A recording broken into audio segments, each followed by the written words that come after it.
أشهد أن لا إله إلا الله أشهد أن لا إله إلا الله أشهد أن محمدا رسول الله. Dire l'amitié entre le Maroc et le Mali, c'est pour ne pas donner de valeur à l'amitié. Parce que ça, c'est un mot politique. Sinon, la fraternité entre le Soudan français, qui s'appelle aujourd'hui le Mali, et ce qu'on appelait dans les temps aussi Al-Maghrib al-Aqsa, ça c'est dans les siècles passés, il y a eu beaucoup de relations économiques, sociales, culturelles entre les deux parties. Et Sa Majesté le roi Mohamed VI, Nasrallah, il a effectué 2 visites officielles au Mali. En 2013, et il a passé ici 5 jours. C'est rare de voir Sa Majesté hors du pays, passer 5 jours dans un autre pays. Il est venu pour l'investiture du président de la République, son Excellence Ibrahim Boubacar. Mais avant lui, Hassan II était venu. Et avant lui aussi, Hassan II, Mohamed Khamis, le père de Hassan II, avait de bonnes relations avec Modibo Keïta, le premier président de la République du Mali. Parce que c'est eux qui ont créé l'Union africaine d'aujourd'hui. Ce qu'on appelle politiquement en Afrique ici le groupe de Casablanca, qui a fini par la création de OUA.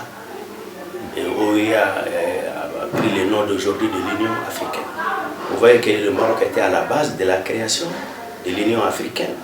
Donc cette relation existe bien et s'est renforcée aujourd'hui avec les 2 visites que Sa Majesté a effectuées au Mali en 2013. Et sur cette base-là, il y a eu beaucoup d'accords entre les 2 pays. Ils ont signé plus de 17 accords. Ça, c'était un grand avantage dans la coopération entre les 2 pays. Sur le plan religieux, par exemple, nous on sait que l'islam qui est au Mali aujourd'hui, c'est un islam marocain. Il n'y a pas de l'islam, mais il y a des écoles dans l'islam, telles que les Malikiya, qui s'appellent les rites malikites, Shafi'iya, Hanbaliya, et puis Hanafiya. Mais nous, en Afrique de l'Ouest, du Sud-Sahara, nous sommes tous des Malikites. Comment cela est arrivé? C'est avec la présence marocaine, les savants marocains, depuis des siècles, depuis l'état de Ahmed Baba, Al-Tombouctou, et Bouakar Bagayou, et ainsi de suite, les grands savants des siècles passés, qui ont soit séjourné au Maroc pour leurs études, ou bien qui ont reçu des savants marocains qui sont venus enseigner dans l'université de Sankoré à Tombouctou. Et c'est pourquoi, si vous partez à Tombouctou, les grands manuscrits qui sont au centre de Tombouctou aujourd'hui, les 70% est d'origine marocaine. À Cheikh Aboubakr Thiam, qui est mon oncle, et son frère Hachim Thiam, et son frère Mahmoud Thiam, et le grand savant Saad Touré. C'est les 4 qui se sont réunis pour créer une première école médersa au Soudan français, dans les années 40. Donc c'est à partir de là que beaucoup d'étudiants ou des élèves sont venus des pays limitrophes pour apprendre l'islam au Mali et retourner dans leur pays pour créer leurs propres écoles médersa. Et c'est comme ça que l'islam est parti, et la langue arabe aussi, dans les pays limitrophes du Mali. Et sur le plan religieux toujours, au Mali, il y a le soufisme, Al-Qadiriya ou Al-Tijaniya. Sur le plan spirituel, les Qadiriya qui existent au Mali et qui se basent surtout, qui est bien propagé au nord du Mali, à partir de Tombouctou, c'est le Qadiriya qui est venu du Maroc. Ce n'est pas le Qadiriya qui est venu d'Irak. Ce n'est pas le Qadiriya Djilaniya. Et maintenant, il y a le Qadiriya Bouchichia aussi qui est venu du Maroc.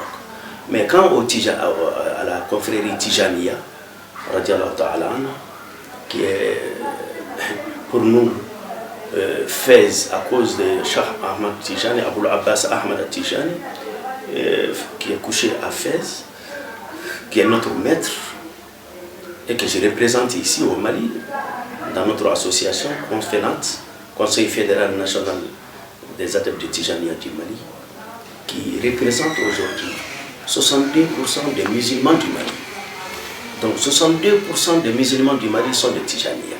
Nous sommes tous tournés vers Fès, parce que notre Cheikh Ahmad Tijani, son mausolée se trouve à Fès.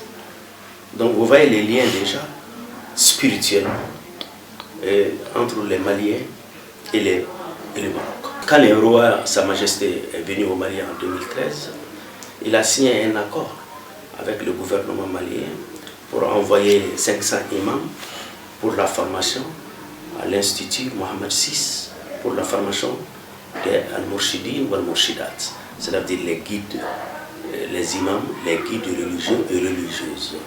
Effectivement, l'accord a été mis en application.